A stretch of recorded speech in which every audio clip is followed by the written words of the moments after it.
Bonjour à toutes et à tous, chers lycéennes, chers lycéens, chers Facebookiens, chers Instagrammeurs. J'ai le plaisir de vous retrouver ce matin, particulièrement pour parler du sujet de l'école et de la réouverture prochaine de nos écoles. Je m'y étais engagé dans un précédent live à pouvoir vous donner un maximum de visibilité au moins quelques jours avant, et donc c'est ce que je vais m'employer de faire aujourd'hui, même si malheureusement, vous allez le voir, il reste beaucoup de questions sans réponse. Nous avons, comme vous le savez, préparé en concertation avec les directeurs d'école, avec les équipes pédagogiques, avec les parents d'élèves, cette réouverture dès qu'elle a été annoncée par le gouvernement.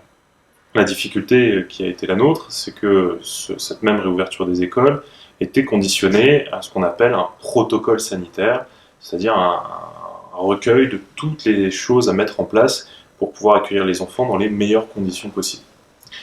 Ce recueil de 54 pages est arrivé seulement en début de semaine, lundi dernier pour être précis, ce qui a évidemment nous a tous fait perdre beaucoup de temps. Ce recueil également vient mettre beaucoup de contraintes supplémentaires par rapport à la seule directive officielle que nous avions, à savoir les 15 élèves par classe maximum. Or, on se rend compte qu'avec ce nouveau cahier des charges, ce protocole sanitaire, eh bien, nos capacités d'accueil vont être considérablement réduites si on l'applique à la lettre, notamment parce que vous l'avez certainement entendu dans les médias, il nous est imposé d'avoir 4 mètres carrés par élève, par enfant qui serait accueilli dans nos locaux, ce qui évidemment vient contraindre considérablement notre capacité d'accueil, que ce soit en classe ou au moment des cantines par exemple. De fait, les différentes discussions que nous avons pu avoir avec les directeurs d'école, avec l'éducation nationale, avec les parents d'élèves, nous poussent à avoir un peu de prudence quant à la capacité de réouvrir l'école. L'école de la République. Je vois qu'il y a un petit changement technique là en direct sur Facebook avec une translation. J'espère que ça ne vous dérange pas. J'espère également que vous m'entendez bien. Puisque nous avons cette fois-ci, on s'est équipé. Je sais qu'il y avait beaucoup de remarques sur le fait que le son n'était pas très bon précédemment. Est-ce qu'on est bien reconnecté? Non, seul Instagram pour l'instant est connecté. Il y a une petite coupure sur Facebook, le temps de se relancer. On est, semble-t-il, reparti également sur Facebook. Donc, rebonjour à tous. D'abord, ce live va se dérouler en deux temps, comme la dernière fois. Un petit temps d'explication et de présentation, quelques annonces, et puis derrière, je m'efforcerai de répondre aux très nombreuses questions qui ont déjà été postées sur les réseaux sociaux de la ville ou sur mes réseaux sociaux personnels. Et n'hésitez pas, pendant le live, à continuer à poser des questions sur la page de la ville ou éventuellement sur mes réseaux sociaux directement, de manière à ce que je puisse essayer du mieux possible de vous apporter des réponses. Des réponses, je le disais à l'instant, on en attend encore beaucoup, puisqu'il reste un certain nombre de questions sans réponse, un certain nombre de flous, qui j'espère pourront trouver leurs réponses dans les jours et les semaines qui viennent, et de toute façon elles ne pourront se trouver ces réponses qu'en concertation étroite avec l'éducation nationale. Pour reprendre les fondamentaux, pour réussir la réouverture des écoles, il faut séparer deux choses. Les bâtiments scolaires et tout ce qui incombe à la charge d'une ville, les accueils de loisirs, le matin, le soir, la cantine, qui est de la charge exclusive de la ville, et puis le temps scolaire, qui dépend exclusivement de l'éducation nationale, c'est-à-dire de sa capacité à ouvrir des temps pédagogiques, des temps d'accueil avec des enseignants et des encadrants de l'éducation nationale. Depuis les annonces gouvernementales, toutes les équipes de la ville, et je tiens à les saluer, se sont mobilisées, qu'il s'agisse des services techniques, des services d'affaires scolaires, tout le personnel de propreté, nos ATSEM, toutes celles et ceux qui ont à partie liée avec le fonctionnement des écoles, ils se sont toutes mobilisés et ont préparé une réouverture. Cette réouverture des bâtiments scolaires, on a été, nous, ville, capables de la proposer dès la semaine prochaine. C'est pourquoi, j'en parlerai dans un instant, on est en capacité de vous proposer un accueil de loisirs pour le moment, dès le mardi 12 mai prochain, pour les familles qui auraient l'absolue nécessité de retourner travailler, mais j'y reviendrai dans un instant.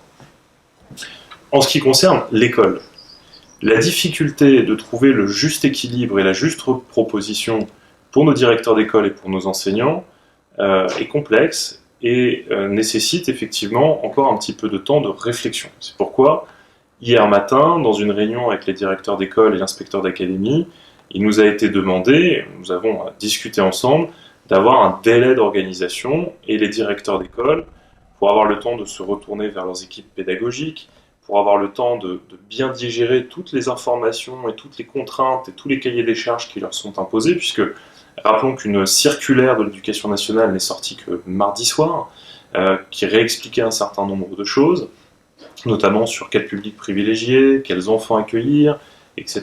Et donc, toutes ces choses rendent très contraignante une réouverture effective de l'école, au sens école républicaine, avec des enseignants. Hier, donc, nos directeurs d'école se sont exprimés majoritairement avec l'inspecteur d'académie pour le fait de se donner du temps et pouvoir réfléchir à une réouverture de l'école en tant que telle, plutôt à partir du 25 mai prochain. Ça paraît loin, effectivement.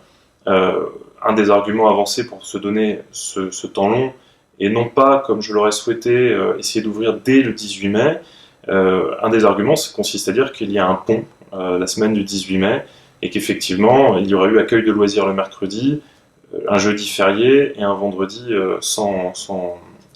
qui fait partie du pont, et donc les écoles auraient été fermées normalement, ce qui fait que la reprise de 18 ne se serait faite d'un point de vue scolaire que sur 2 jours, et donc autant profiter de ces 2 jours, nous ont dit les directeurs, pour bien se préparer, pour trouver les bonnes formules pédagogiques.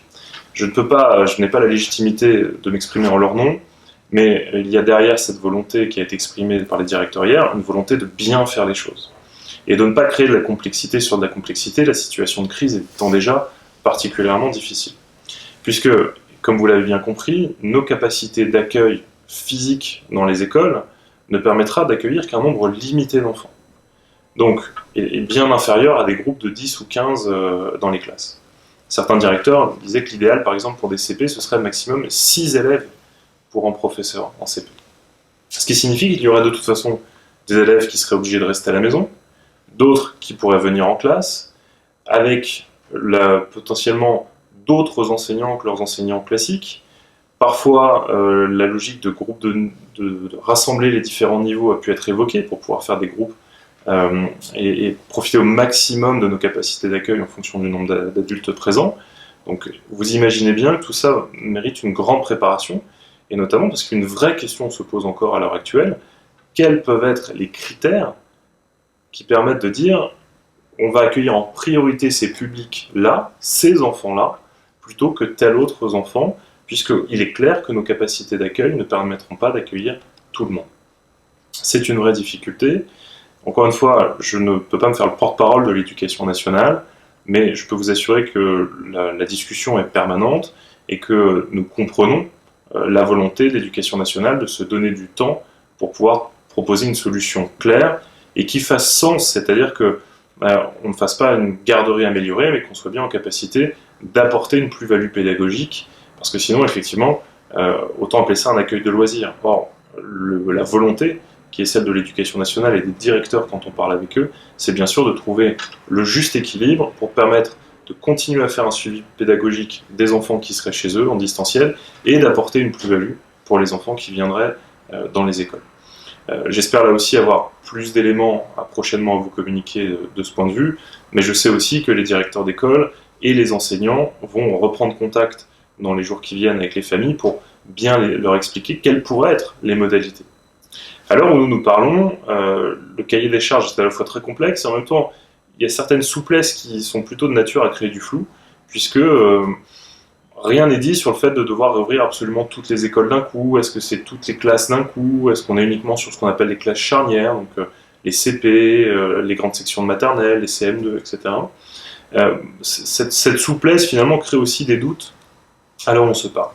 J'aurais aimé, et c'est ce que j'avais demandé à l'inspecteur d'académie, avoir des chiffres consolidés. Je crois que c'est nécessaire, y compris pour les directeurs d'école, de savoir, à l'heure où on se parle, combien d'enseignants seraient prêts à reprendre leur activité et à partir de quelle date. il semble que là-dessus, il y avait encore un flou et que les chiffres n'étaient pas stabilisés. En tout cas, hier matin, quand on s'est réunis en visioconférence avec les enseignants et avec les directeurs, pardon, et avec l'inspecteur. Et donc forcément, si on n'a pas cette donnée-là, le nombre d'adultes potentiellement présents, eh bien on ne sait pas combien d'enfants on peut accueillir, ce qui nécessite là aussi un petit temps de préparation complémentaire.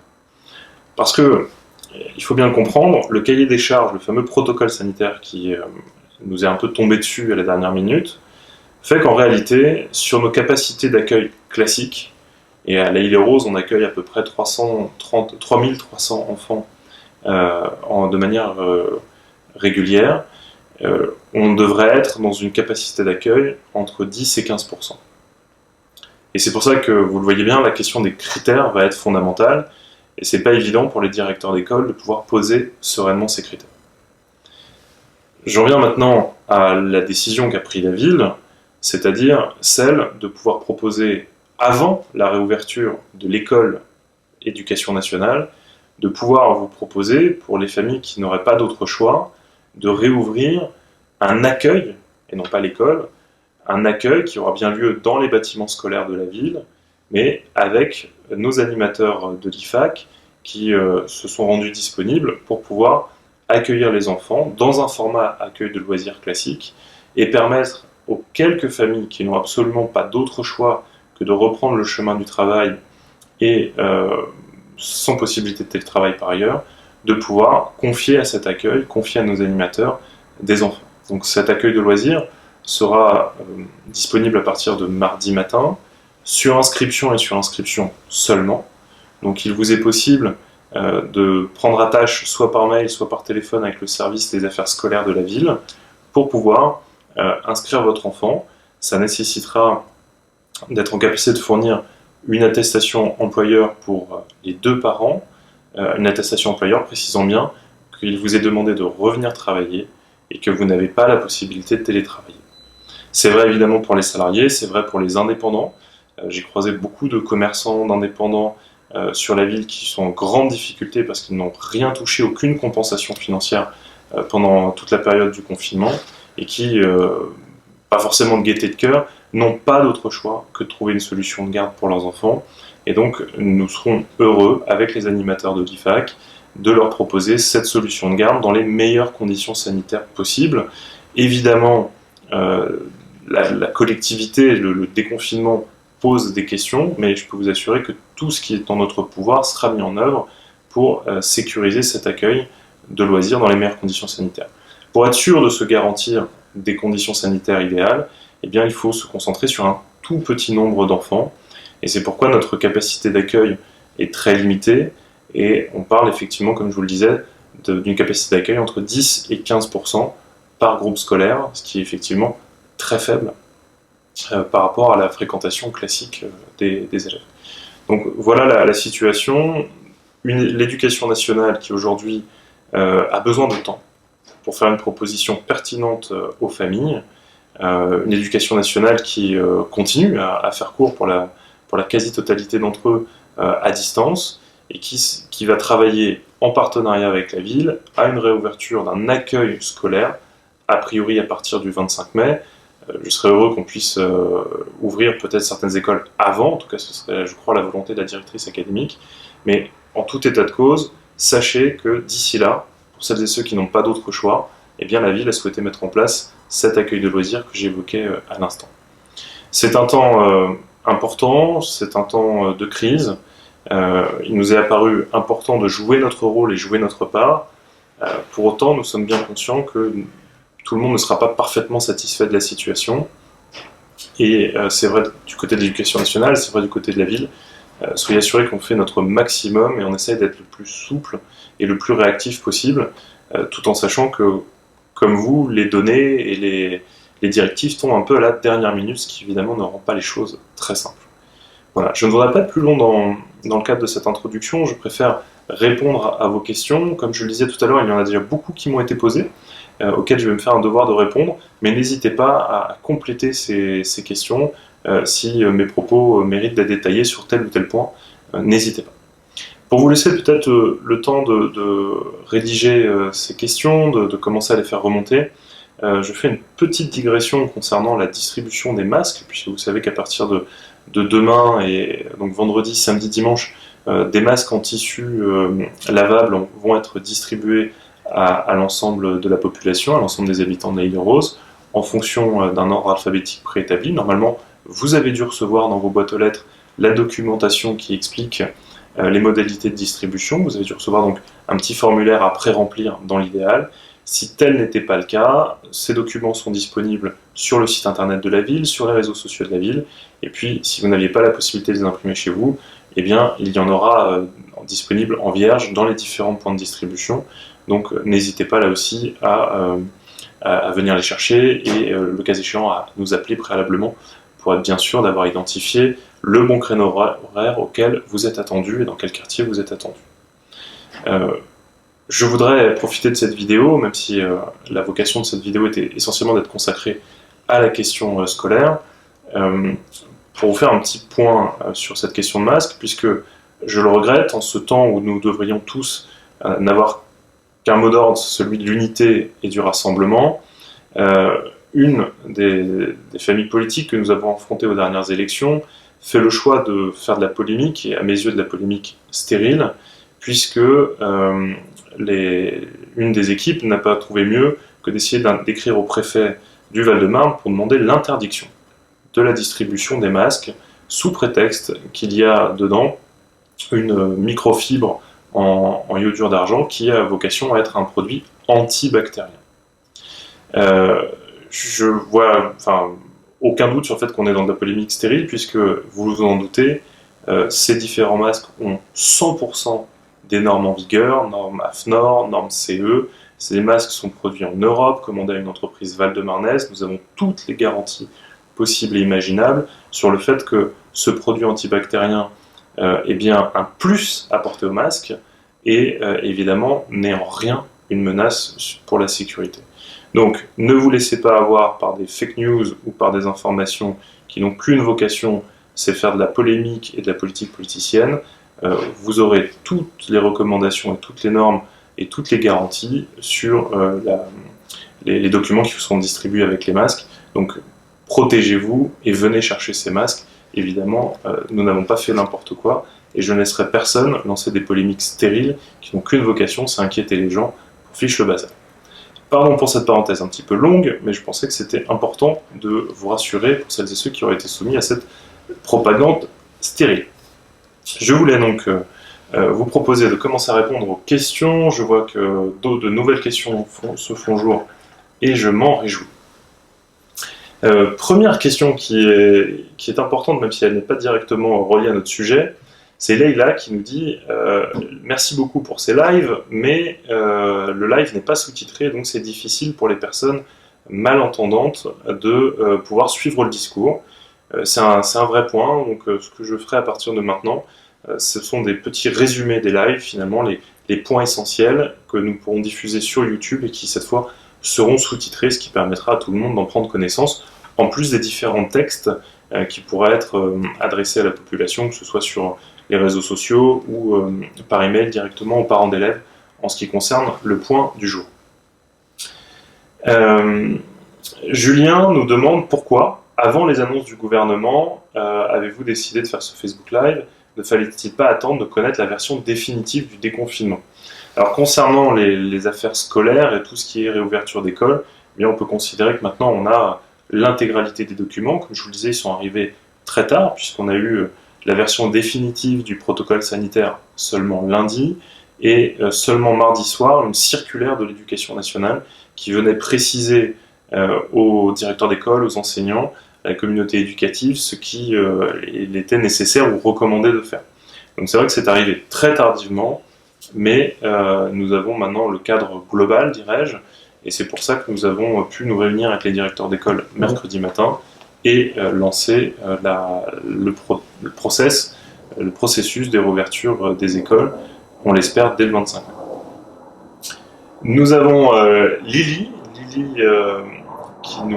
trois personnes, Lily, Djebar et Kala, qui nous posent une question concernant les collèges. Avec une question simple, quand les collèges vont-ils réouvrir? et dans quelles conditions seront-ils réouverts? Quelles seront les règles sanitaires de sécurité mises en place? Alors, effectivement, le gouvernement a fait le choix de laisser une souplesse pour les collèges qui n'a pas été le cas pour les écoles élémentaires et maternelles, puisqu'il a été précisé que les collèges réouvriraient en fonction des zonages et notamment de la couleur, vous savez, des départements. Est-ce qu'on est en vert, c'est-à-dire finalement peu de propagation du virus Covid? Est-ce qu'on est en rouge, comme c'est le cas dans le Val-de-Marne? Et dans ce cas-là, des souplesses ont été proposées. Donc nous sommes en lien avec les principaux des deux collèges, mais comme vous le savez certainement, ce ne sont pas les villes qui gèrent les collèges du tout, ce sont les départements. Et donc c'est le département qui aura à prendre la décision avec l'éducation nationale sur la possibilité ou non de réouvrir les collèges. En tout état de cause pour le moment, je n'ai pas entendu parler d'accueil simple dans les collèges. Je pense que si les collèges doivent réouvrir, c'est bien pour avoir un accueil des enseignants. Et à l'heure où je vous parle, je n'ai malheureusement pas cette information. Je sais que les deux principaux de nos deux collèges sont évidemment réactifs pour prévenir les familles dès qu'une information précise leur sera communiquée. Déborah nous pose des questions sur la réouverture des écoles. Déborah nous dit « J'entends votre décision dans un contexte inédit et difficile, bien que pour en arriver là, une annonce moins tardive aurait été préférable. Cela laisse peu de temps pour trouver une solution qui permette aux parents de continuer la scolarité de leurs enfants et reprendre le travail, même en télétravail. » Alors, effectivement, comme je viens de le dire, l'annonce tardive, elle est aussi corrélée au fait que nous, on a eu des directives très tardives, protocole sanitaire lundi, circulaire pour l'éducation nationale mardi, et donc une réunion de consolidation mercredi matin avec les directeurs d'école. On a sincèrement fait au plus vite en fonction des informations que nous avions. Après, c'est pour ne pas vous laisser sans aucune solution jusqu'au 25 mai que nous avons tenu à mettre en place cet accueil de loisirs, ce service d'accueil minimum et exceptionnel que j'évoquais tout à l'heure. Ce service minimum est réservé à un petit nombre d'enfants, 10 à 15% de la capacité d'accueil de chacun de nos établissements scolaires, avec l'accueil par les animateurs, pour pouvoir justement permettre à des familles qui n'ont vraiment pas d'autre choix que de devoir retourner travailler sans mode de garde pour leurs enfants, d'avoir une solution. Cette solution, elle peut être pas idéale, mais en tout cas, elle nous permet d'accompagner un certain nombre de familles, j'espère entre 300 et 350 familles, et puis surtout de leur permettre de retrouver le chemin du travail et donc du revenu, parce qu'en réalité, on a beaucoup de familles sur la ville qui se sont trouvées sans aucun revenu pendant près de 2 mois, ce qui évidemment n'est pas tenable sur le long terme. Donc c'est pour ça, Déborah, que nous avons tenu à ne pas vous laisser sans solution. En revanche, comme le nombre d'élèves potentiellement accueillis est très faible, pour encore une fois des raisons de capacité physique de nos écoles et de capacité en termes de taux d'encadrement, eh bien nous avons été obligés de réserver cet accueil uniquement aux personnes devant aller travailler, sans possibilité de télétravail, même si je sais bien que télétravailler avec les enfants à la maison, ce n'est évidemment pas simple, surtout quand en plus on doit les aider à faire leurs devoirs. C'est évidemment un vrai défi et parfois une difficulté insurmontable pour certaines familles. Et c'est pour ça que tout à l'heure je disais qu'il n'y a pas de solution idéale dans ce contexte de crise. On fait au mieux de nos capacités les uns et les autres, et il va falloir tenir bon encore quelques semaines. Et soyons très clairs, y compris à partir du 25, si les écoles réouvrent, il faut être très clair, elles n'ouvriront pas dans une capacité d'accueil qui permette d'accueillir tous les enfants. Ce sera de toute façon des capacités d'accueil qui avoisineront les 10-15% d'élèves, et encore une fois, je ne peux pas vous le garantir aujourd'hui, puisque seule l'éducation nationale sera en capacité de dire on est sûr, on a tant d'enseignants qui peuvent accueillir entre 6 et 10 élèves chacun, et donc voilà le nombre d'enfants que l'on peut accueillir, sachant qu'en plus l'éducation nationale très probablement posera un certain nombre de critères sur la priorisation des élèves à accueillir. Voilà. Encore une fois, je ne suis pas le porte-parole de l'éducation nationale, je ne peux pas vous donner des annonces qui n'ont pas été, à vous annoncer des décisions qui n'ont pas encore été prises, mais en tout cas, on est en travail constant avec eux, et je reverrai dès mardi les directeurs d'école pour essayer d'affiner les solutions avec eux, et les parents d'élèves dans la foulée pour qu'on puisse rester le plus en concertation possible pour trouver la bonne organisation, ce qui est notre but et l'intérêt général de tous. Voilà. Ça fait partie justement de la question que vous posiez, Déborah. Toutes les questions sont reportées de 2 semaines et nous ne savons pas plus. Quid de l'après 25 mai? L'école reprendra-t-elle ensuite ou continuons-nous ainsi jusqu'aux vacances scolaires? Je crois qu'il y a une vraie volonté de trouver une reprise du chemin de l'école, mais encore une fois, il faudra être clair, ça n'aura rien à voir avec l'école classique telle qu'on peut la connaître. Encore une fois, je vous le disais, quelques enseignants face à un tout petit nombre d'enfants pour pouvoir trouver des solutions aux familles qui n'en ont pas, éviter le décrochage scolaire, je crois que c'est un souci majeur de l'ensemble des directeurs d'école et de l'ensemble des enseignants, et puis peut-être aussi sur ces fameuses classes charnières, quand on est sur des apprentissages importants, quand vous êtes en CM2, il est important de vous préparer à l'entrée au collège, quand vous êtes au CP, vous préparez à rentrer dans les CE1, CE2, qui sont des temps un peu particuliers, et puis les grandes sections de maternelle qui doivent être préparées à l'entrée au CP, c'est ça que l'éducation nationale appelle les classes charnières. Il y a certainement ces critères-là qui seront en jeu et définis dans les prochaines semaines. Là aussi, l'intérêt, c'est de ne pas vous laisser sans réponse jusqu'au 25 mai. Et si on se voit dès mardi avec les directeurs d'école, l'inspecteur d'académie et les parents d'élèves, c'est pour qu'on puisse, courant semaine prochaine, vous donner des nouvelles et vous donner une feuille de route claire sur ce qui pourra se passer à partir du 25 mai. Donc le plus en amont possible, vous expliquer ce qui pourra se passer à partir du 25 mai. Mais je préfère être clair et catégorique, tous les enfants ne pourront pas être accueillis à partir du 25 mai, c'est une évidence, et au mieux, on espère être dans une fourchette de 15% de capacité d'accueil. Cette capacité d'accueil, elle est, je vous le disais, définie par 2 choses. La capacité physique des bâtiments au regard du cahier des charges sanitaires qui nous a été posé, 4 mètres carrés par enfant, qui doivent s'appliquer aussi bien en classe que dans les espaces communs comme les cantines par exemple, et puis le nombre d'adultes que nous sommes en capacité de mobiliser, éducation nationale et ville, puisqu'il est bien évident que par exemple en maternelle, autant que faire se peut, nous présenterons du personnel communal comme les ATSEM par exemple, pour accompagner les enseignants. Cette capacité physique, cette capacité de connaître le nombre d'adultes, elle va dépendre de plusieurs choses.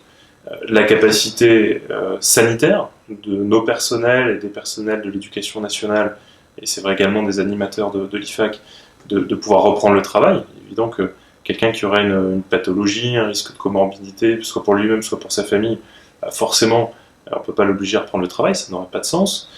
C'est vrai également, il y a une autre difficulté pour nous, c'est est-ce que ces personnels communaux ou de l'éducation nationale ont des solutions de garde pour leurs enfants?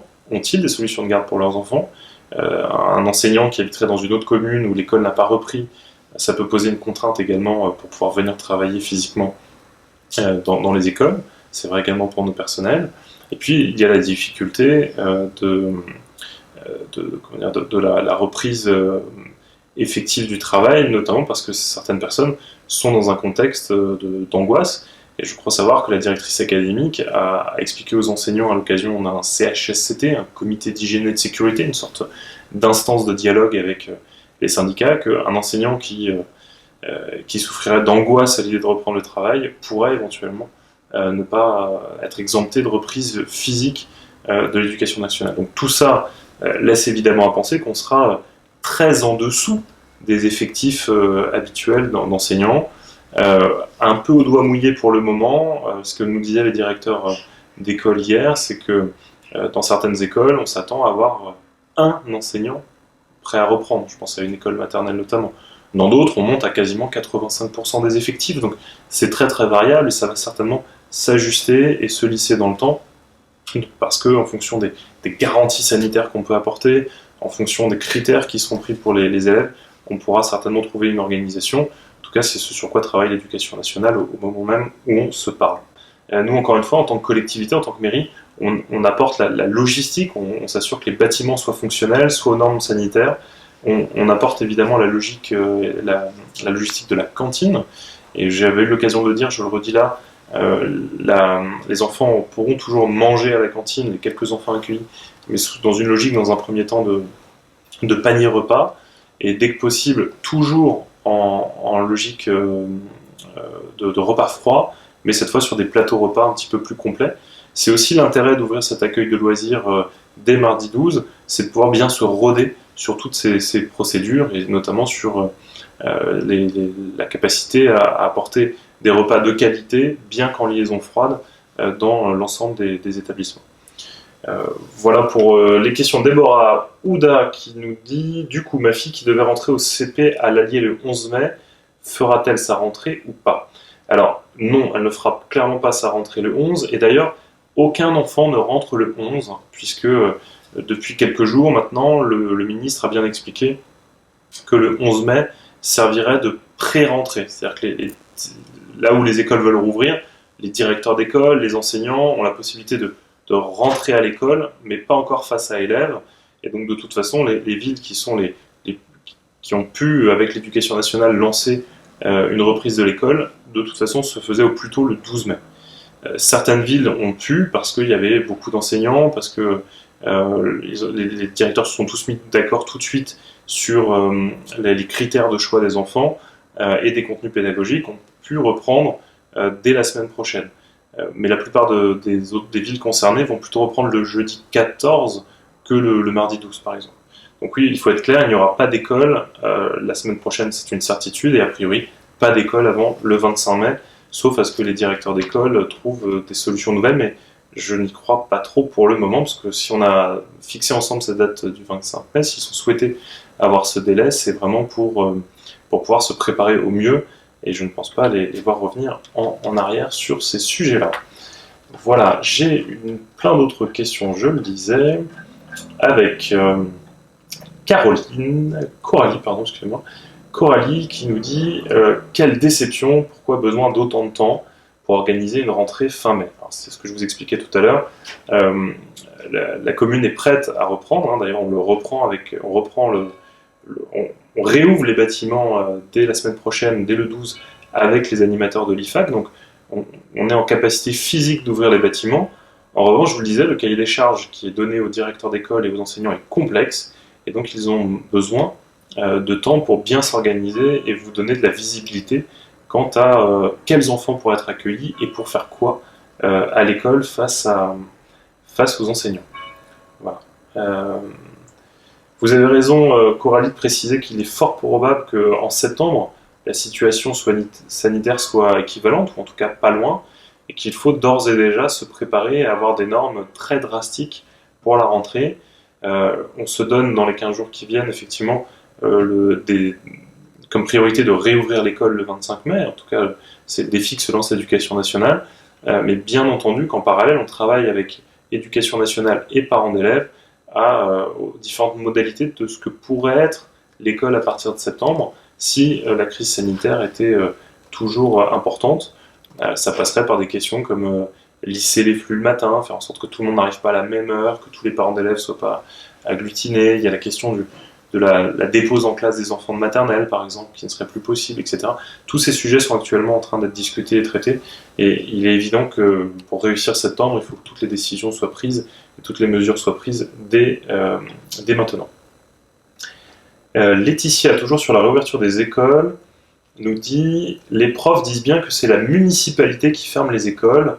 En temps normal, que ce soit payant, c'est tout à fait normal, mais en temps de crise, ce n'est pas normal. » Alors, deux petites choses, Laetitia. La première, les professeurs disent que c'est la municipalité qui ferme les écoles. La preuve que non, c'est qu'on l'ouvre dès mardi prochain avec les accueils de loisirs. Donc on est en capacité d'ouvrir les écoles physiquement en tant que bâtiment. Ensuite, la responsabilité de faire cours ou pas et à qui incombe à l'Éducation nationale. Et évidemment, la ville est partenaire parce qu'on le voit bien, dans les écoles maternelles, les ATSEM sont les sparring partners, les binômes avec les enseignants. Donc on est évidemment en lien permanent, mais seule l'Éducation nationale, seul un directeur d'école est capable de dire si oui ou non il va y avoir cours ou pas avoir cours. C'est absolument pas de la volonté ou pas d'un maire ou de ses équipes municipales. Nous, on aurait pu mettre un veto, c'est-à-dire que si on avait considéré être en incapacité de mettre en œuvre le protocole sanitaire, À ce moment-là, moi j'aurais pu dire, écoutez, je ne me sens pas en capacité, les équipes de la ville ne sont pas en capacité d'ouvrir dans les meilleures conditions sanitaires un bâtiment. Dans ce cas-là, on aurait pu mettre un veto en disant, on n'ouvre pas le bâtiment scolaire. Et là, l'éducation nationale, de fait, n'aurait pas pu faire cours. Mais là, on n'est pas du tout dans cette situation. Le personnel de l'Aïle des Roses, les services propreté, les services techniques, les services affaires scolaires, ont tout mis en œuvre pour qu'on respecte le fameux protocole sanitaire, même s'il est extrêmement contraignant. À partir de là, on peut ouvrir les bâtiments. Mais ouvrir les bâtiments ne veut pas dire qu'on ouvre l'école au sens de l'école de la République, parce que pour ouvrir une école, il faut qu'il y ait un directeur, il faut qu'il y ait des enseignants, il faut qu'ils aient la possibilité d'apporter un contenu pédagogique aux élèves qui seraient accueillis demain. Et c'est tout le défi qui est le leur, et c'est pour ça qu'ils ont choisi de prendre du temps, de donner du temps au temps, de se donner le temps les directeurs d'école de retourner vers les différents enseignants de la ville pour discuter avec eux des modalités, s'assurer qu'ils seront bien présents, ils sont prêts à revenir, etc. Tout ça nécessite un petit peu de temps, et c'est pour ça que moi je leur jette vraiment pas la pierre, même si j'ai vu quelques commentaires un peu colériques sur le fait que le 25 mai paraissait loin. Objectivement, c'est quand même un vrai casse-tête qui nous est proposé, et faire les choses bien nécessite un petit peu de temps. On aurait pu imaginer une ouverture dès le 18, si les directeurs, en fonction des éléments qui sont les leurs, ont demandé à ce que ce soit le 25, j'imagine qu'ils ont de bonnes raisons, et c'est pour ça que, en tout cas, on est dans une logique d'accompagnement des directeurs d'école. Donc vraiment, si un professeur vous dit, Laetitia, que c'est la municipalité qui ferme les écoles, là pour le coup c'est totalement faux. Nous les rouvrirons dès le mardi 12 en tant que bâtiment, et après c'est les professeurs qui peuvent ou non, en lien avec les directeurs et l'inspecteur d'académie, décider de reprendre des cours ou pas. Reprendre des cours en physique, puisqu'évidemment beaucoup d'entre eux se démènent pour faire du cours en distanciel. Vous me posez la question de la réquisition de l'éducation nationale. C'est un service public donc réquisitionnable. Alors là, effectivement, on dépasse les compétences d'un maire. Mais je vais vous dire, même si on réquisitionnait les enseignants, il faudrait quand même malgré tout définir pour faire quoi. Qu'est-ce qu'on leur demande de faire? Et deuxièmement, je vous le disais, les contraintes physiques notamment font qu'on n'est pas en capacité d'accueillir tous les élèves de toute façon, que ce soit dans les accueils de loisirs ou que ce soit face à des enseignants. Et de fait, il faut poser des critères. Ces critères n'ayant pas été définis pour l'heure, on n'est pas en capacité de reprendre l'école ou le chemin de l'école. Voilà Laetitia, vous me posiez la question de l'accueil de loisirs payant. Effectivement, c'est un service qui a un coût très important pour la ville, puisque les familles ne participent qu'à un pourcentage extrêmement faible du coût réel de ces accueils de loisirs. Et donc, il était important pour nous de remettre en place une solution de garde, mais effectivement cette solution de garde n'est pas gratuite, en revanche elle est tarifée comme d'habitude, comme pour les accueils de loisirs que l'on propose au moment des vacances par exemple, c'est-à-dire en fonction d'un taux de réduction personnalisé, c'est-à-dire qu'en fonction des revenus des familles, effectivement, le tarif est adapté, c'est vrai également pour la cantine comme vous le savez. Pierre nous dit, n'est-il pas une erreur de rouvrir les écoles à partir du 25 mai, alors qu'il resterait à peine un peu plus d'un mois avant la fin de l'année scolaire? Alors, réouvrir les bâtiments, je ne considère pas que ce soit une erreur, parce que c'est vraiment une volonté de trouver des solutions pour les familles qui n'ont pas d'autre choix, premièrement. Deuxièmement, il est important, comme on le disait un petit peu plus tôt, de se préparer à la rentrée de septembre. Là, le gouvernement a bien expliqué aux familles qu'on était sur la base du volontariat. Rien ne vous oblige à mettre votre enfant à l'école aujourd'hui. Il est fort probable que ce ne soient pas les mêmes règles qui s'appliquent à partir du mois de septembre, et donc il est important pour nous tous de se rôder pendant quelques semaines sur notre capacité, en accueillant un petit nombre et dans les meilleures conditions sanitaires d'enfants, pour commencer à anticiper ce que serait la vie dans une école où il faille maintenir des gestes barrières, où il faille trouver des systèmes de services de cantine différents d'aujourd'hui pour pouvoir avoir une reprise la plus large possible de l'école, pour avoir le nombre d'enfants le plus large possible, mais avec des conditions sanitaires respectées un peu plus dures qu'avant. Et donc c'est une bonne chose de pouvoir progressivement être en école, in situ, vivre les situations. Et je pense que pour le coup, ce n'est pas une erreur. Après, vous avez raison, il restera très peu de jours.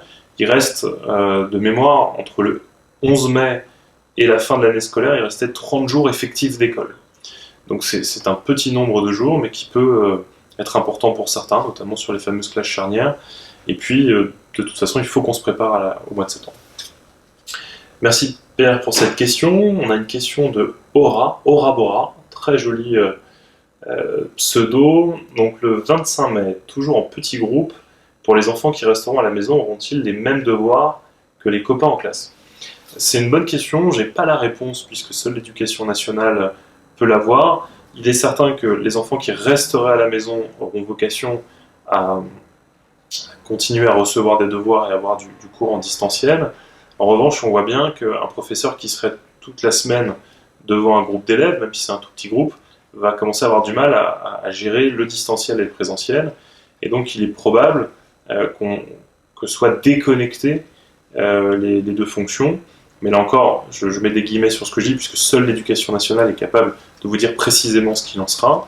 Mais très probablement qu'on sera dans la même logique que celle qui prévaut pour les enfants des soignants depuis le début du confinement, c'est-à-dire qu'il y a des enseignants face à un petit groupe d'élèves, mais qui ne leur font pas cours, mais qui font une sorte d'étude, d'un accompagnement scolaire, c'est-à-dire que l'adulte présent physiquement avec le petit groupe d'enfants, les enfants des soignants, va les aider à faire les devoirs que leur professeur habituel, leur vrai enseignant, leur envoie en distanciel.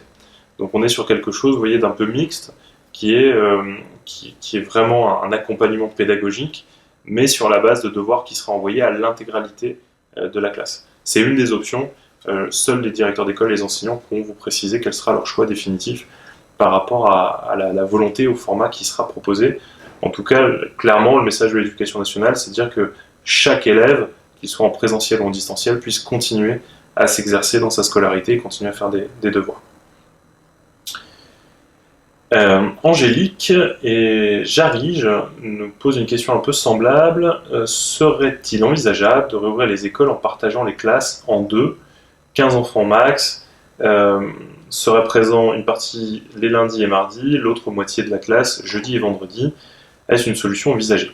J'ai un peu répondu à cette question tout à l'heure. Deux choses. D'abord, les 15 enfants par classe max, c'est totalement théorique à l'échelle nationale, et on voit bien qu'à l'île Rose, pour des questions de restriction physique des bâtiments et du nombre d'adultes présents dans les bâtiments, on aura du mal à atteindre des groupes de 15 enfants. Par ailleurs, pour vraiment appliquer les gestes barrières et les normes sanitaires, ça ne paraît pas crédible des groupes aussi importants, particulièrement en petite section où on parle plutôt de 10 élèves maximum, et même 10 élèves en petite section, ça paraît quand même très très difficile, et en maternelle de manière générale. Seule l'éducation nationale peut décider de son organisation. Est-ce qu'on est dans une logique de bloc-classe en alternance? Est-ce que c'est des petits groupes d'élèves qui seront maintenus toute la semaine? C'est justement ces décisions-là qui doivent être prises là rapidement, c'est-à-dire bien avant le 25 mai, pour que chaque famille soit bien au courant de ce qui lui sera proposé. Angélique toujours, qui nous parlait d'anticipation. Donc j'ai encore une autre question, nous dit Angélique, en rapport avec le télétravail. Dans le mot télétravail, il y a le mot travail, c'est-à-dire faire 7 heures de travail à domicile plutôt qu'au bureau. C'est bien vrai. Comment fait-on pour travailler 7 heures, plus faire l'enseignement à distance de nos enfants, plus s'occuper des enfants plus petits, c'est-à-dire moins de 4 ans par exemple? Dans beaucoup de communes de France, et même en Île-de-France, la reprise de l'école a été anticipée, travaillée, et des solutions ont été trouvées. Nous avons quand même de grandes écoles dans notre ville et de l'espace dans les cours de récréation, avec également la possibilité de sens de circulation. Je trouve cela dommage que la reprise de l'école n'ait pas été plus anticipée. Là aussi, c'est des éléments que j'ai déjà abordés, mais tant mieux s'il y a d'autres villes qui ont pu mieux s'organiser, mais la vérité c'est que nous nous sommes organisés sur la base du protocole qui est arrivé dans sa version définitive lundi, et la circulaire qui est arrivée mardi soir. Pour autant, comme je vous le disais, nous avons été dans l'anticipation et très réactifs par rapport à chacune des directives qui sont tombées. C'est pour ça qu'on est en capacité d'ouvrir, en respectant le protocole sanitaire, nos écoles, nos bâtiments scolaires, dès mardi prochain. Ensuite, la reprise effective de l'école, elle dépend des enseignants et des directeurs d'école qui ont besoin d'un petit peu de temps pour trouver le meilleur format et les meilleurs critères de choix des enfants qui seront accueillis en présentiel. Julie nous dit s'il y a une réouverture des classes envisageable le 25 mai, l'école sera-t-elle obligatoire? Si nous ne voulons pas exposer nos enfants au Covid-19, les écoles ne risquent-elles pas d'être un lieu de garderie plutôt que d'enseignement? Alors, je le répète, non, l'école ne sera pas obligatoire, ça c'est clair et net, et le gouvernement a été très clair sur ce point. Et d'ailleurs, ce ne serait absolument pas possible, puisqu'on vient de le dire, au mieux du mieux, nous aurons une capacité d'accueil entre 10 et 15% du nombre habituel d'enfants. Donc on ne sera pas dans un format école classique, et donc c'est pour ça que cette école n'est pas obligatoire. Vous posez, Julie, la question de la garderie au lieu de l'enseignement. C'est une vraie question. Ce que vous propose la ville avec les animateurs de l'IFAC, avec ce service d'accueil minimum et exceptionnel, effectivement, c'est un accueil de loisirs, donc c'est de la garderie améliorée, mais évidemment, on n'est pas du tout dans un contenu pédagogique comme l'école. En revanche, à partir du 25 mai, si les enseignants reprennent des cours en présentiel, c'est bien pour pouvoir apporter un contenu pédagogique supplémentaire. Pour autant, est-ce qu'on sera réellement dans de l'enseignement ou est-ce qu'on sera, comme c'est le cas actuellement pour les enfants des soignants, dans un accompagnement pédagogique, c'est-à-dire que finalement, on les aide à faire leurs devoirs, on les aide à réviser leurs leçons, on les aide finalement à bien suivre les cours qui leur sont envoyés en distanciel. Ça, c'est une question à laquelle doit répondre l'éducation nationale, mais je pense, à titre personnel, que c'est peut-être un peu plus vers ce type de dispositif que s'orienteront les directeurs et les enseignants, parce qu'il sera très difficile de faire vraiment cours à proprement parler en présentiel, surtout si on est sur des petits groupes de 6-10 élèves et qu'il faut en plus gérer le reste de sa classe à distance. Nathalie, même question, à partir du 25, restera-t-on sur la base du volontariat? La réponse est oui, jusqu'à l'été, il est clair qu'on sera sur la base du volontariat. Je pense qu'en revanche, on aura tous à relever le défi de l'école obligatoire à partir de septembre, et donc il va falloir trouver tous les moyens nécessaires pour que ça soit possible. Adam et Laetitia nous disent « Je voudrais savoir si nous pouvons avoir une attestation qui précise que l'école reste fermée jusqu'au 25 mai. Merci. » Alors effectivement, on va se mettre en... Enfin, c'est déjà possible. Et bien sûr, l'accueil de loisirs ne vaut pas école. Donc vous aurez la possibilité d'avoir cette attestation. Et par ailleurs, comme je vous le disais tout à l'heure, on sera en capacité d'accueillir même à l'accueil de loisirs, et très probablement après le 25 mai, ce sera la même chose pour l'éducation nationale, qu'un nombre assez faible d'enfants, ce qui évidemment nécessitera de pouvoir fournir des attestations aux enfants des familles qui ne pourraient pas être accueillis. Donc oui, tout à fait, on sera en capacité de vous donner des attestations, mais reste à savoir si cette attestation viendra uniquement de la ville ou est-ce que ce sera de la ville et de l'éducation nationale. On verra en fonction avant et après le 25 mai. En tout cas, bien sûr, l'idée c'est que vous ne soyez pas en difficulté auprès de vos employeurs, vous ayez la possibilité de faire une attestation, comme c'était déjà le cas, vous le savez, pour les autorisations spéciales d'absence, les ASA, qui ont permis de rester à domicile pour motif de garde d'enfants. Fanta nous dit « Mon fils est scolarisé à l'Allier, vous dites que les accueils débutent mardi. En tant que personnel soignant, et pour elle-même et son mari, qui est préparateur de commande, nous sommes obligés de travailler. Un mode de garde est-il prévu pour le lundi? Sinon, allons-nous recevoir une attestation à remettre à l'employeur ?» Donc effectivement, comme je viens de le dire, vous aurez la possibilité d'avoir une attestation. Ensuite, pour tout ce qui concerne les ayants droit, c'est-à-dire les personnels soignants, les enfants des pompiers, etc., toutes les personnes qui avaient déjà une capacité d'accueil depuis le début du confinement, cette possibilité est maintenue. C'est-à-dire que vous avez toujours la possibilité de faire garder vos enfants. Ça a été le cas pendant tout le confinement pour un petit nombre d'enfants. Ça continuera évidemment lundi et ce sera possible pendant toute la durée de ce dispositif. Donc il faut vraiment scinder l'accueil des enfants des soignants avec l'accueil de loisirs que met en œuvre la mairie à partir de mardi, et puis très probablement la reprise de l'école à partir du 25. Myriam à présent, Myriam qui pose une question à peu près similaire à celle d'Élise. Avons-nous songé à la rentrée en septembre? Avez-vous des pistes sanitaires? J'en ai un tout petit peu parlé. Alors, on espère évidemment que la crise sera moins grave en septembre. Typiquement, un département comme le nôtre pourrait repasser dans le vert. C'est évidemment le vœu qu'on peut formuler. En revanche, nous avons le devoir, éducation nationale et collectivité locale, de se préparer au pire, c'est-à-dire finalement une situation où le virus sera encore très présent, et malgré tout que nous soyons déconfinés et donc en capacité de retrouver le chemin de l'école et le chemin du travail. Donc nous y travaillons actuellement, ça passera très probablement par des équipements nouveaux qui n'étaient pas envisageables de commander dans les délais qui sont les nôtres. Le point nodal, vraiment le point crucial, c'est la question de la cantine et de l'alimentation à midi, qui est clairement dans la vie d'une école le moment où il y a le plus de brassage et le plus de flux, le plus de contact physique avec des objets où les enfants se suivent. Et donc il y a tout un protocole à mettre en œuvre à ce moment-là. Et c'est un vrai défi qui nous est proposé, mais je nul doute qu'avec la ténacité et la volonté des agents de la ville, des animateurs de l'IFAC et le personnel de l'éducation nationale, nous arrivions à trouver des solutions.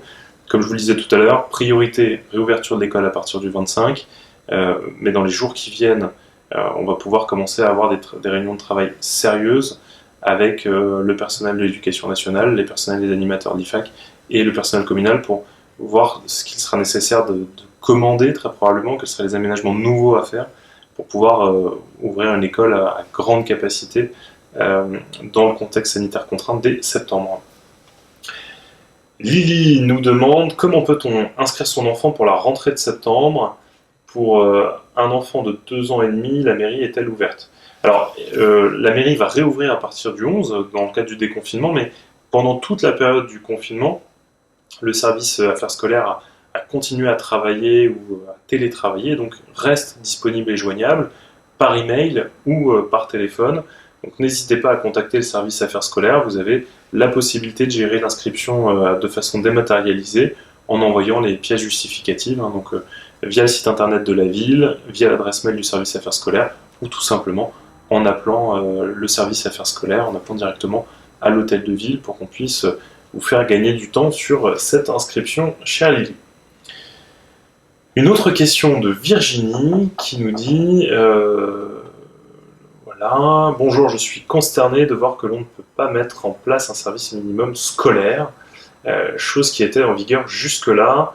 De toute façon, le pavé qui a été répondu pour les mesures barrières à l'école, c'est ni fait ni à faire. Alors, je ne me prononcerai pas sur le pavé de d'abord 63 pages, puis maintenant 54 pages de protocole sanitaire, qui effectivement est très complexe à mettre en œuvre.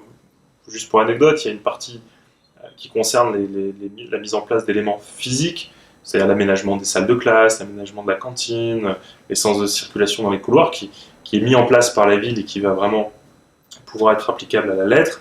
Puis vous avez la partie interaction avec les élèves, qui effectivement va être un vrai défi, puisque notamment on explique dans ce protocole sanitaire que tout enfant qui serait amené à tousser doit immédiatement être sorti de la classe et être amené aux toilettes pour se laver les mains, etc. C'est sûr que pour un enseignant qui se trouvera seul face à un groupe d'élèves, on ne l'imagine pas rentrer, sortir en permanence pour aller faire se laver les mains à tous les élèves. Donc il va y avoir une complexité pour appliquer concrètement au quotidien ce protocole sanitaire. En tout cas, sachez que la partie mairie qui concerne l'aménagement et la mise à disposition de produits de désinfection, etc., sera évidemment respectée scrupuleusement. Mais bon courage aux équipes pédagogiques et dans un premier temps à nos animateurs pour pouvoir l'appliquer scrupuleusement au quotidien. C'est vraiment très contraignant. Ensuite, Virginie, vous nous parlez de service minimum scolaire. Donc effectivement, il faut bien comprendre, il y a le service minimum d'accueil, format accueil de loisirs qui vous est proposé à partir de la semaine prochaine et jusqu'au 25, et grâce aux animateurs des accueils de loisirs, ce que nous avons appelé le service d'accueil minimum exceptionnel. Ensuite, vous aurez une sorte d'accueil minimum scolaire à partir du 25, puisque comme je vous le disais tout à l'heure, on ne pourra pas accueillir tous les enfants. En revanche, si vous posez la question, Virginie, par rapport aux enfants des soignants, comme je viens de le dire, ils seront toujours accueillis par des enseignants et accompagnés par des enseignants, comme c'était le cas pendant le confinement. Ce petit nombre d'élèves, lui, continue à profiter du même dispositif jusqu'au bout. En tout cas, tant qu'il n'y a pas de nouvelles annonces gouvernementales, les directeurs d'école, les enseignants volontaires sont toujours mobilisés et présents. Donc ce dispositif est là, et je crois qu'on peut remercier les enseignants et d'ailleurs les animateurs de l'IFAC qui ont participé à ce dispositif pour permettre aux soignants d'aller travailler en étant certains que leurs enfants seraient gardés et accompagnés scolairement dans les meilleures conditions sanitaires qui soient. Voilà, Myriam nous dit et Françoise nous disent quels critères de choix pour recevoir en priorité les enfants? Est-ce que les difficultés d'apprentissage et les deux parents qui travaillent? Alors tout dépend, Myriam et Françoise, si vous parlez du fameux SAM, le service d'accueil minimum exceptionnel que nous mettons en œuvre, où là la vraie critérisation que nous avons mis en place, c'est bien l'absolue nécessité de retourner au travail sans possibilité de mode de garde et sans possibilité de télétravailler. Donc c'est vraiment le critère qui est mis en place par les collectivités pour jusqu'au 25 mai pour pouvoir intégrer ces accueils de loisirs exceptionnels. En revanche, les critères de l'éducation nationale à partir du 25 mai, à l'heure où nous nous parlons, je ne les connais pas encore et ils n'ont pas été arbitrés par les directeurs d'école et les équipes pédagogiques. En revanche, dans les discussions que nous avons pu avoir hier matin avec eux, on voyait bien le souci effectivement de pouvoir prolonger l'accueil des familles qui auraient une absolue nécessité d'aller travailler, pouvoir ouvrir l'accueil des enfants que chaque enseignant considérait en décrochage ou en difficulté scolaire, et puis un certain nombre d'autres critères qui ont pu être évoqués. J'imagine qu'ils vont être consolidés d'ici le milieu de semaine prochaine, et de fait qu'on puisse très rapidement vous communiquer quels seraient les critères d'accueil à partir du 25 mai. Ludivine, toujours sur le service d'accueil minimum exceptionnel et les critères. Comment ferez-vous si le nombre d'enfants de parents devant retourner au travail est supérieur à la capacité d'accueil? Y a-t-il des critères secondaires? Alors, dans un premier temps, effectivement, le premier critère, c'est déjà la capacité à vous inscrire rapidement. Cet accueil vous est proposé en plus de manière un peu forfaitaire, c'est-à-dire sur l'intégralité de la semaine. Quand je dis forfaitaire, je ne parle pas du tarif qui sera bien toujours en fonction du taux de réduction personnalisé, mais vous êtes invité à vous inscrire pour l'intégralité de la semaine et non pas à la carte, puisqu'on considère que si vous êtes dans l'obligation de retourner travailler, c'est pour toute la semaine, c'est déjà un premier critère. Deuxièmement, effectivement, la priorité sera toujours donnée dans ce que vous appelez les critères secondaires aux différentes fonctions professionnelles, c'est-à-dire que toujours la priorité aux soignants, aux personnels qui interviennent dans des fonctions qu'on pourrait considérer d'intérêt général. On pense aux enfants des policiers par exemple, ou tous les métiers de la protection civile ou liés à des fonctions d'intérêt général. On va essayer de favoriser également les professions libérales, ceux qui n'ont eu aucune indemnisation pendant la période de crise, même si, pour être tout à fait honnête, pour le moment, je serais étonné qu'on atteigne les limites en termes d'inscription. Là aussi, je vous tiendrai volontiers au courant en fonction du nombre de places qui restent disponibles, mais la vérité, c'est que pour le moment, on ne s'attend pas à un raz-de-marée d'inscription parce que la plupart des familles se sont déjà organisées, ont essayé de trouver des solutions. Nous, on est vraiment un service complémentaire. Pour autant, si des critères secondaires, comme vous le dites, sont nécessaires, on pourra les publier en début de semaine prochaine pour qu'effectivement il n'y ait pas de sentiment d'injustice ou de passe-droit. Il faut que la règle soit la même pour tout le monde, ça va de soi. J'avais évoqué la dernière fois également la possibilité, au-delà de l'absolue nécessité de reprise de travail, le fait de pouvoir considérer comme pertinent d'accueillir les enfants de personnes qui n'auraient pas besoin de retour de travail mais qui sont aidants pour des parents qui sont en situation de très grande dépendance, ou par exemple si vous avez des enfants handicapés à domicile dont la charge est très lourde parce que actuellement ils ne peuvent pas être accueillis dans des centres spécialisés au moins quelques heures par jour, ce qui signifie que si par exemple, et je connais une famille dans ce cas, vous avez des enfants qui pourraient retourner à l'école et un enfant polyhandicapé, on peut considérer qu'on rend un vrai service à la famille en accueillant les enfants qui peuvent retourner à l'école et en permettant à la famille de jouer son rôle d'aidant et de se concentrer sur la personne qui nécessite un soin tout particulier. Donc sur ces critères, évidemment, ils méritent d'être affinés, mais en revanche, l'idée c'est, encore une fois, d'être un service complémentaire qui vient apporter une solution aux familles qui sont vraiment face à un mur et qui n'ont aucun autre choix à l'heure où on se parle. Je vois qu'il est déjà 12h37, donc je vais essayer d'être encore un peu plus court dans mes réponses. J'imagine qu'on a quand même déjà apporté pas mal d'éléments aux différentes questions qui m'étaient posées. Aïcha nous dit: le service d'accueil minimum sera-t-il ouvert aux enfants de parents pour qui le télétravail est compliqué en raison de conditions familiales difficiles?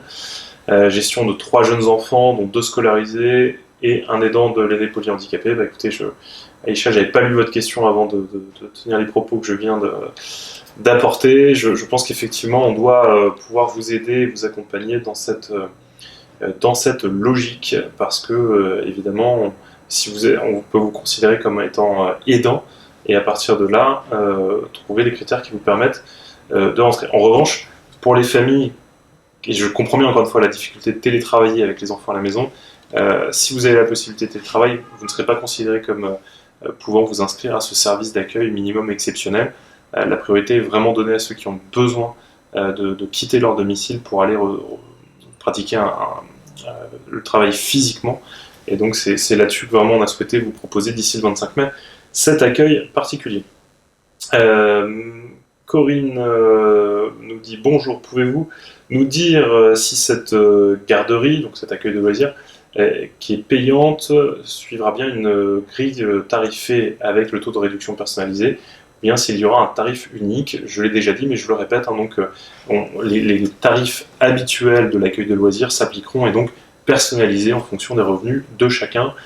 C'est une évidence pour nous et c'était précisé dans le courrier, donc merci de nous donner l'occasion de le rappeler. Isabelle nous demande pourquoi la garderie est payante alors que beaucoup d'enseignants sur la ville sont volontaires pour garder les enfants présents et les aider à faire leur travail, ce qui a été fait depuis le début de la crise. Alors, effectivement, ça a été fait depuis le début de la crise pour un tout petit nombre d'enfants qui étaient surtout qui étaient les enfants des soignants. Malheureusement, encore une fois, les taux d'encadrement font que les volontaires qui actuellement accompagnent les enfants des soignants ne pourraient pas suffire à accueillir des enfants en plus, et que pour savoir si de nouveaux enseignants vont reprendre le chemin de l'école pour accueillir physiquement les enfants, cette information-là, on a besoin, enfin les directeurs ont besoin d'encore un petit peu de temps pour connaître cette information et voir sous quelle modalité les enfants sont accueillis. Et encore une fois, nous, la ville met en place cet accueil de loisirs uniquement pour ne pas vous laisser sans aucune solution jusqu'au 25 mai. Voilà. Aurélie nous pose la question, pour les enfants qui feront partie de l'accueil minimum exceptionnel qui a été mis en place, comment peuvent-ils suivre les cours qui, je l'espère, seront transmis aux familles via les dispositifs déjà mis en place? Alors effectivement Aurélie, normalement vous devriez continuer à avoir des cours à distance, bien sûr, et pour le moment, c'est malheureusement la limite de cet accueil minimum exceptionnel.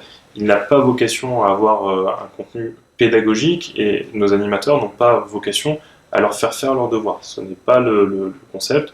On est encore une fois dans une solution de qualité, mais qui a vocation à être un dépannage pour les familles qui n'ont pas d'autre choix, et qui de toute façon auraient dû aller travailler d'une manière ou d'une autre.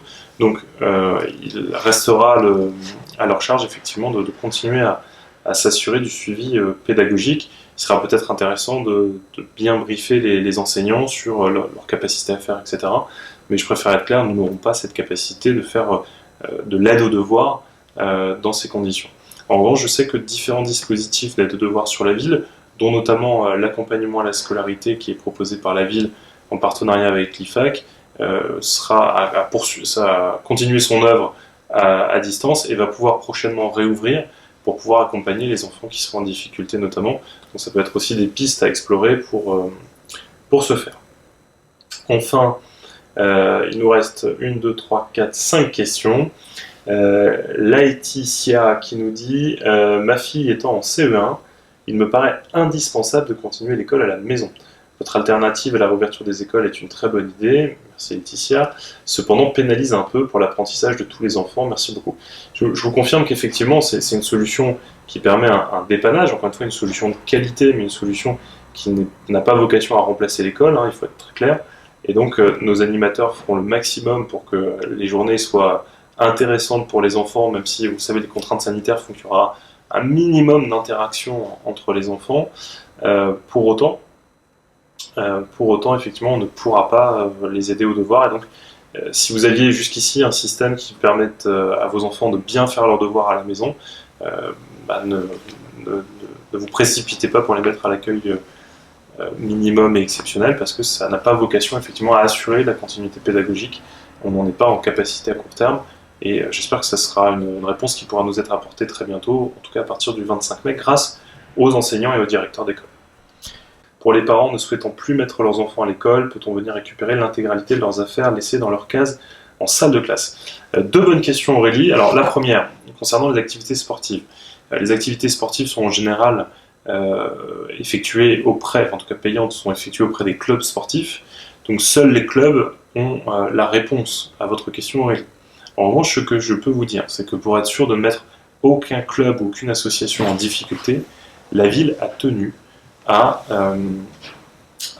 maintenir les subventions aux associations. C'est-à-dire que nous n'avons pas été, et pourtant ça a été le cas dans certaines villes, dans une logique de dire finalement vous avez été fermé pendant X mois, rendez-nous une partie de la subvention ou on ne vous versera pas une subvention. On a tenu à maintenir le même niveau de subvention pour les associations de la ville, de manière à ce qu'elles puissent, pour certaines, ne pas faire faillite, parce que certaines ont des professeurs salariés, et il était important de ne pas les laisser seuls dans cette difficulté, même si les cours n'ont pas eu lieu. Et deuxièmement, ça leur laisse potentiellement des marges de manœuvre pour pouvoir soit procéder à des remboursements, je ne crois pas que ce soit la philosophie en général, soit peut-être vous proposer des réductions lors de l'inscription pour l'année prochaine. Ce sera évidemment variable en fonction des situations de chacune des associations. N'hésitez pas à écrire au président des clubs où vos enfants sont inscrits. Voilà, en tout cas la ville est restée en soutien fort du tissu associatif, culturel et sportif. L'autre question, bien également, elle est adressée à l'Éducation nationale. Est-ce qu'on peut récupérer les affaires que vos enfants avaient laissées dans les casiers? Je transmets l'information au directeur d'école et puis je vais voir avec eux quel est le meilleur moyen de répondre à votre question. D'ici là, peut-être simplement un email à l'enseignant ou à l'enseignante de vos enfants pour voir ce qu'ils vous répondent. Voilà, enfin, question complémentaire sur l'école et les devoirs. Isabelle qui nous dit lors de la réouverture des écoles, pour les enfants qui ne pourraient être accueillis dans les petits groupes en présentiel, y aura-t-il bien un suivi pédagogique à distance des autres? J'y ai déjà répondu, Isabelle. Effectivement, je vous confirme qu'il y aura bien, c'est ce que nous a dit l'Éducation nationale, une continuité du suivi pédagogique à distance. Et c'est un petit peu tout le défi que doivent relever nos directeurs d'école et nos enseignants, comment accueillir en présentiel, même si c'est des petits groupes, et comment continuer à faire le distanciel. C'est tout le problème qu'ils ont, et je sais qu'ils se réunissent dès cet après-midi, nos directeurs d'école, avec l'inspecteur d'académie, pour pouvoir apporter un maximum de réponses, j'espère dès le milieu de la semaine prochaine. Voilà, j'arrive au bout des questions. Merci d'avoir suivi ce live, merci de votre compréhension par rapport à la situation qui n'est facile ni pour l'Éducation nationale, ni pour la collectivité, bien sûr, pas facile pour les familles que vous êtes. Sachez qu'on fait tous notre maximum. Merci également aux animateurs de l'IFAC qui se sont portés volontaires et qui sont dévoués pour mettre en place cet accueil minimum et exceptionnel dès le mardi 12 prochain. N'hésitez pas à vous inscrire, vous avez toute la journée jusqu'à 18 h pour le faire. Le service affaires scolaires, que je salue et que je remercie, est à pied d'œuvre pour pouvoir assurer ces inscriptions. Et puis bien sûr, la collectivité reste à votre disposition. N'hésitez pas à nous adresser vos questions. Ça peut être sur mes réseaux sociaux, ça peut être évidemment sur les mails officiels du service affaires scolaires. Ou pour toute autre question, un coup de téléphone. On est tous à votre disposition pour vous aider au mieux à surmonter cette crise sanitaire qui évidemment est un défi collectif à relever. Mais j'ai bon espoir que tous ensemble, on y arrivera. Merci à toutes et à tous et à très bientôt.